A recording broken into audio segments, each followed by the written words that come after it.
Hi! Welcome sa panibagong vlog. At nag-ready na ako kasi may laro itong bata na to. Ayan, no? Naka-uniform ka na? Ba't maskip yata yan? Kamayo ko nga. Okay lang. Yan, ready na siya. Magkano postahan natin? 1 euro na lang. Isang shoot. Ang laki naman ng 3 euros. 2. No. 2 na lang. Tara. Kasi ito, dati, ang pustahan namin, yan mga 3. Ang dami niya laging makashoot, nalulugi na ako eh. 2 na lang, 2. Okay? No. Din. No. Nay. No. Tara. Tara. Ang laki nga ng 3 eh. Kasi pag nakashoot siya ng 3, edi alos 10 euros na kagad. Okay na, Nay. 2. Yan, 2 euros. No, tara. Isang shoot. Okay na, 2 na. May utang pa nga ako dito ng last na laro niya. Ayun, may utang pa nga ako sa bata na yun na 6 euros kasi nung last na laro niya, nakashoot siya ng 3. So, hindi ko pa nabibigay. So, mamaya ko bibigay pag nakashoot siya mamaya. At ayun, si Mrs. may inaasikasong mga documents dito sa malapit sa amin sa Italy.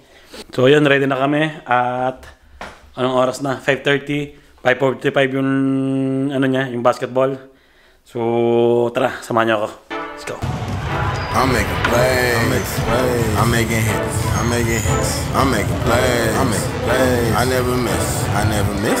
Haters gon' hate. Yeah, they gon' hate. Look at the clip. Just look at the clip. At the end of the day, yeah, I was made for this shit, dog. I was made for this shit.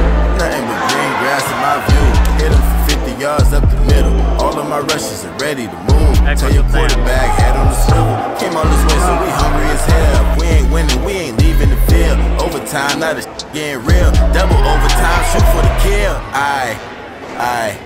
I put it all on my shoulders. Give 100 till it's over. All of this ice in my veins, tell me how could there be anyone colder? I put it all on my shoulders. Give 100 till it's over. I told you, I'm making plays. I'm making plays. I'm making hits. I'm making hits. I'm making plays. I'm making plays. I never miss. I never miss. See, haters gon' hate. Yeah, they gon' hate. But look at the clips. Look at the clips. At the end of the day, yeah, I was made for this shit. Oh, run that back. I'm making plays. Hi, andito na kami sa bahay. 3 shoot na naman to. Ibig sabihin 6 euro na naman. Andito na si Kuya. Regalo. Pwede. Pumili siya ng regalo kay dun sa bunso namin. Alle tu mamma 12 tradisyon. Si, giusto. Si. So yun, luto na si Mrs. ng spam. Spam ba ta? Na chicken na. Ayan. Sarap po. Yan ang kagandahan pag pag bumibili ka ng pang stock na na mga dilata. Pag biglaan, meron, siyempre. Tingnan nyo, pag sa 7:30 na, ang liwanag pa rin dito. May araw pa rin. Ganon dito sa Italy. At si Mrs. nag-ayos kanina ng documents. May mapepera tayo. Secret. Ayun ang kagandahan dito eh. Taka mo na nga, ba't ang dilim? Ayun, kaya pinili namin tumira dito eh. Siyempre, dito kasi, alam niyo yun, yung anak nyo, paglabas ng isang buwan, pwede mo nang i-apply na. Na, Chi? Pwede na mo nang i-apply. Bale, yung mga bata dito, may sweldo hanggang 18. 21. 21 ba yan? At si Marcos, meron pa rin. Mababa. Pag lumampas ng 18, mababa na yung sweldo ng mga bata. Bale, nasa 80 na lang yata, 90. Ayun, tapos yung mga yung bayad nga namin dun sa basketball, na kukuha rin namin yung ilang percent doon. 30 yata na. 25.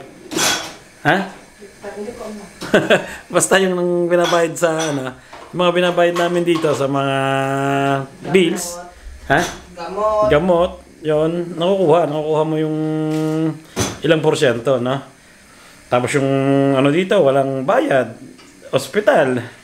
Gamot lang talaga ang babayaran mo. Yun ang kagandahan dito sa Italy. Kabaliktad ng Pilipinas. Tapos kung malala yung sakit mo, magkakaroon ka pa ng pension. Yun ang pinaka ano dito. Gusto namin. Kaya gusto namin tumigil dito. Ako nga dati sinabi ko rin kay Mrs. na pag ano siguro pag 40 na ako o 45 gusto ko na lang sa Pilipinas, pero hindi nangyari, hindi mangyayari siguro. Kasi wala, mahirap sa Pilipinas. Tapos pag lalong tumatanda ka, medyo mas mahirap. 'Di ba? Kasi wala kang trabaho. So ayun lang, dito ko natatapusin ang aking vlog ngayong araw na to. Sana nag-enjoy kayo. Pahinga muna, pagod sa trabaho. Let's go.